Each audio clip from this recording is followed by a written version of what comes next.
শ্রীযুক্ত বাবু কান্তেশ্বর বর্মন, অবসরপ্রাপ্ত শিক্ষক মনীষ কোচা। মঞ্চে আসবেন হিতেন্দ্রনাথ বর্মন, মালিপাড়া, দক্ষিণ 32,000। হরে কৃষ্ণ।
হরে কৃষ্ণ।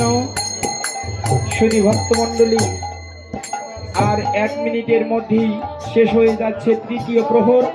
পুরোহিত মহোদয়কে প্রস্তুত থাকার জন্য বলছি। আর মাত্র 1 মিনিট রয়েছে। হরিধ্বনি, উলুধ্বনি, শঙ্খধ্বনি, এসব সবাই মিলে উলুধ্বনি, শঙ্খধ্বনি, হরিধ্বনির মাধ্যমে তৃতীয় প্রহরের সমাপ্তি জানিয়ে চতুর্থ প্রহরকে আমরা অভিবাদন জানাবো। সবাই মিলে প্রস্তুত থাকুন। আর মাত্র কয়েক দণ্ড বাকি রয়েছে। গীতা পাঠ মঞ্চে গীতা পাঠক মহোদয় চলে আসুন। জপ মঞ্চে জপকারী মহোদয় চলে আসুন। প্রস্তুত থাকুন। বলো জয় জয় রাধা কৃষ্ণ প্রেমানন্দে, হরি হরি বল। এই মাত্র শেষ হয়ে গেল তৃতীয় প্রহর শুরু হয়ে গেল, চতুর্থ প্রহর। আমি দক্ষিণ বালাপাড়া মহিলা দলকে বরণ গেটে যাওয়ার জন্য সবিনয় অনুরোধ করছি। মহিষ খোঁচা দক্ষিণ বালাপাড়া মহিলা সৎসঙ্গ, আপনারা আপনাদের দল নিয়ে বরণ গেটে চলে যান। সেই সাথে আধা ঘন্টা শব্দযন্ত্র বন্ধ থাকবে, আজানের কারণে শব্দযন্ত্র বন্ধ থাকবে। আপনারা নিজ নিজ দায়িত্ব যথাযথভাবে পালন করবেন।